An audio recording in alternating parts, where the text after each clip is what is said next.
आपका हमारे चैनल में स्वागत है। आज चर्चा का विषय है परिवहन तथा संचार। परिवहन और संचार के विभिन्न माध्यम आपको चित्र में दिखाए गए हैं, विभिन्न विधाएं उसकी। इसका एक भाग पूर्व में ही अपलोड किया जा चुका है। आज प्रस्तुत है परिवहन तथा संचार का दूसरा भाग। इसके विभिन्न विधाएं, स्थल परिवहन, जल परिवहन, वायु परिवहन तथा संचार के माध्यम, इसको इस भाग में लेने का प्रयास किया गया है। चर्चा शुरू करते हैं। इससे पहले अगर आपने हमारे चैनल को सब्सक्राइब नहीं किया है तो प्लीज़ चैनल को सब्सक्राइब करें और वीडियो को शुरू से अंत तक देखें। वीडियो पसंद आने पर इसे लाइक और शेयर अवश्य करें। आइए चर्चा शुरू करते हैं। परिवहन तथा संचार।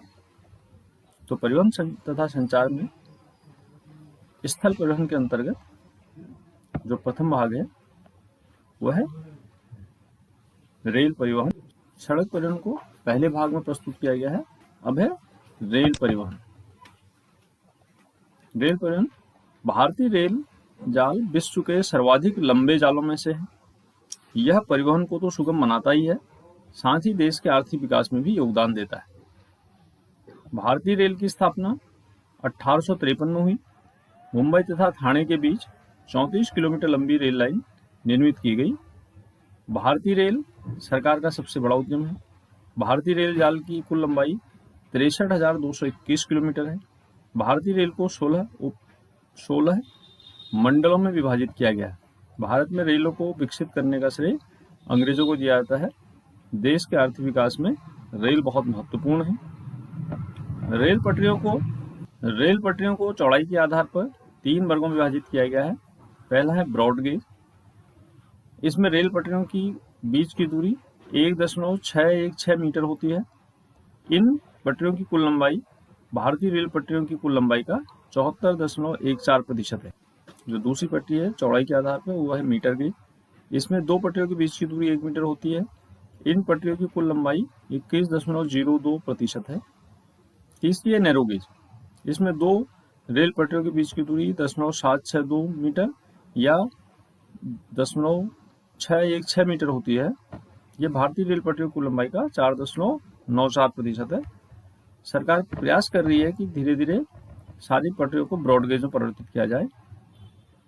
भारतीय रेल ने मीटर गेज और नैरो गेज की पटरियों को ब्रॉड गेज में बदलने का कार्यक्रम शुरू किया है। इसके अलावा वाष्प चालित इंजनों के स्थान पर डीजल चालित व विद्युत चालित इंजनों के प्रयोग से रेलवे स्टेशनों के पर्यावरण में भी सुधार हो रहा है। ब्रिटिश उपनिवेश के दौरान शहरी क्षेत्र, कच्चा माल उत्पादन क्षेत्र व अन्य व्यावसायिक फसल क्षेत्र आपस में जुड़े थे। स्वतंत्रता प्राप्ति के बाद इन रेल मार्गों का विस्तार अन्य क्षेत्रों में भी किया गया। इनमें सबसे महत्वपूर्ण कोंकण रेलवे है।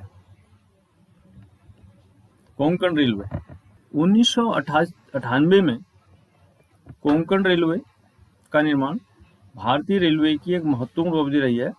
यह 760 किलोमीटर लंबा रेल मार्ग महाराष्ट्र में रोहा से कर्नाटक के मंगलौर को जोड़ता है। इसे अभियांत्रिकी का यानी इंजीनियरिंग का एक चमत्कार माना जाता है। इसमें 2000 पुल और 91 सुरंगें शामिल हैं। इस मार्ग पर सबसे लंबी सुरंग 6.5 किलोमीटर की लंबाई की सुरंग है। जैसे चित्र में आपको दिखाया गया है, यह कोंकण रेलवे का एक दृश्य दिखाया गया है। कोंकण रेलवे भारतीय इंजीनियरों की एक महत्वपूर्ण उपलब्धि माना जाता है, क्योंकि इस विश्व के कई देशों के इंजीनियरों ने इस रेल मार्ग के विकास की संभावनाओं को खारिज किया था। नेक्स्ट है जल परिवहन। जल परिवहन की एक महत्वपूर्ण विधा है। यह परिवहन का सबसे सस्ता साधन है। यह भारी एवं स्थूल वस्तुओं के लिए परिवहन का सबसे उपयुक्त साधन है। यह ईंधन दक्ष तथा पारिस्थितिकी अनुकूल परिवहन है। जल परिवहन 2 प्रकार का होता है, क्योंकि इससे प्रदूषण नहीं होता, तो यह पारिस्थितिकी अनुकूल परिवहन प्रणाली है। अंतःस्थलीय जलमार्ग 2 भागों में बांटा गया। पहला अंतःस्थलीय, देश के अंदर के जलमार्ग। दूसरा महासागरीय जलमार्ग। अंतःस्थलीय जलमार्ग रेल मार्गों के आगमन से पूर्व यह परिवहन की सबसे महत्वपूर्ण विधा थी। जब रेल मार्गों का विकास नहीं हुआ था, सड़क मार्ग का विकास इतना नहीं था, तो सबसे आसान जो माध्यम था वो जल परिवहन था, जो काफ़ी प्रचलित भी था। जल परिवहन को रेल व सड़क परिवहन से कड़ी प्रतियोगिता का सामना करना पड़ा है।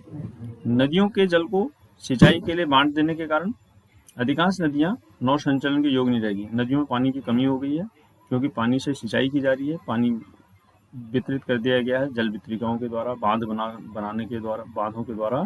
तो धीरे धीरे क्या हो रहा है कि नदियों में पानी कमी होगी, जिससे नदियों में नौ संचालन संभव नहीं है। वह अंतरस्थलीय जल मार्ग। जल परिवहन हेतु देश में 14,500 किलोमीटर लंबा जलमार्ग नौकायन हेतु उपलब्ध है। इसमें अंतरस्थलीय जलमार्ग प्राधिकरण जलमार्गों विकास का काम, उसके अनुरक्षण का काम तथा नियमन का कार्य करता है। इस प्राधिकरण ने 3 अंतरस्थलीय जलमार्गों को राष्ट्रीय जलमार्ग घोषित किया है। पहला है राष्ट्रीय जलमार्ग 1, दूसरा राष्ट्रीय जलमार्ग 2, तीसरा राष्ट्रीय जलमार्ग 3। केरल पश्चिम जल का अंतरस्थलीय जलमार्गों में महत्वपूर्ण स्थान है। यहाँ प्रतिवर्ष नेहरू ट्रॉफी नौका दौड़ का आयोजन किया जाता है। महासागरीय जलमार्ग।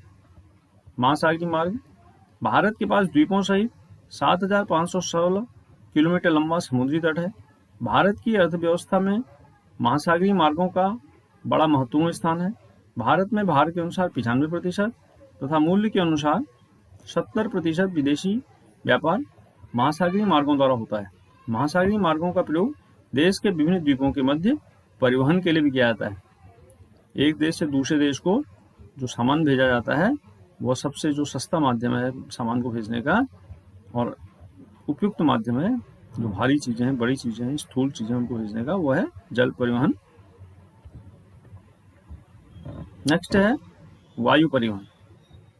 वायु परिवहन यातायात का तीव्रतम साधन है।